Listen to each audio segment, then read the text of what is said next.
এরপর প্রশ্ন হলো, আমার স্বামী কথায় কথায় আমার গায়ে হাত তোলে, গ্রামের দিকে খবর আপনারা জানেন না। আমার প্রশ্ন হলো, রোজা রেখেও আমার স্বামী গায়ে হাত তোলে, তাহলে তার কি রোজা হবে?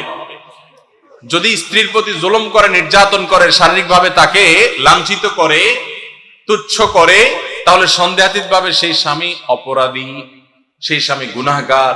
স্ত্রীর যদি অধিকার নষ্ট করে, তার প্রতি যদি জুলুম করে, কথায় কথায় গায়ে হাত তোলা অবশ্যই জুলুম। এই জুলুম যদি কোনো পুরুষ করে, কোন স্বামী করে, তিনি রোজা রেখে জুলুম করছেন, তার মানে তিনি গাছের গোড়া কেটে আগায় পানি দিচ্ছেন, তিনি ওষুধও খাচ্ছেন, বিষও খাচ্ছেন। রোজা রেখে তার উপকার হচ্ছে, কিন্তু জুলুম করে তার আবার ধ্বংস তিনি ডেকে আনছেন। রোজার মর্ম যদি তিনি বুঝতেন, তাহলে এটা করতেন না। নবী সাল্লাল্লাহু আলাইহি সাল্লাম বলেছেন, রোজাদার ব্যক্তির সাথে কেউ যদি ঝগড়া করতে আসে, সে বলবে, ভাই আমি রোজাদার, আমি ঝগড়ার উত্তর দিতে পারতেছি না। আর এই লোক বরং ঝগড়া তো দূরের কথা, আরো এক কাঠি সরস, সে বোর গায়ে হাত তুলছে, মারামারিতে লিপ্ত হচ্ছে, সন্দেহাতীত ভাবে সে রোজার মর্যাদা রাখে নাই। এই লোক প্রকৃত অর্থে রোজাদার না।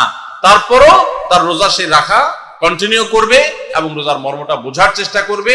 আল্লাহর কাছে তার হেদায়েতের জন্য আপনি দোয়া করবেন এবং সবর করবেন, অন্যদেরকে দিয়ে তাকে বোঝাবেন। আমরা অনেক পুরুষ আছি এখনো স্ত্রীদের প্রতি জুলুম করি। আজকাল অবশ্য কিছুটা পাল্টে গেছে পরিবেশ, অনেক মহিলা আছে তলে তলে পুরুষদেরকে নির্যাতন করে। এই ঠিক ঠিক আওয়াজটা সবসময় এই জায়গায় জোরে শুনি, সব জায়গায় আমি। এর মানে হলো ঘরে ঘরে এটা চলতেছে। আপনারা সবাই কি এই এই এই এই এই সমস্যা পড়ছেন? সবাই? যে পরিমাণ আওয়াজ হচ্ছে তাতে আসলে নারী অধিকার নিয়ে বহুত কিছু হয়েছে আমার দেশে, নতুন করে পুরুষ অধিকার নিয়ে ভাবতে হবে বোধহয় আমাদেরকে।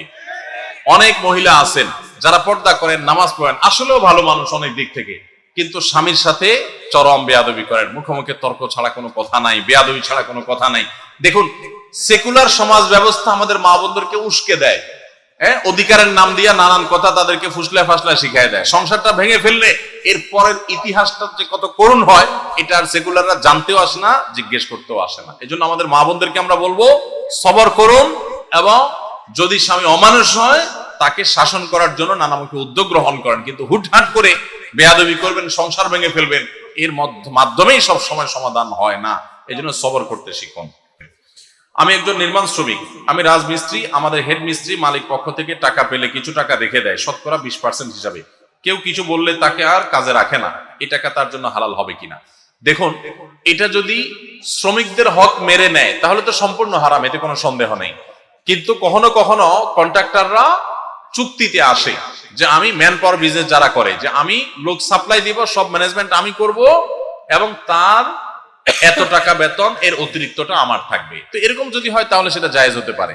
কিন্তু মিস্ত্রির সাথে, সাধারণত হেড মিস্ত্রির সাথে যারা অধীনস্থ, তাদের সাথে ব্যাপারটা এরকম থাকে না নরমালি, তাহলে সেক্ষেত্রে সেটা অধিকার নষ্ট করা হবে।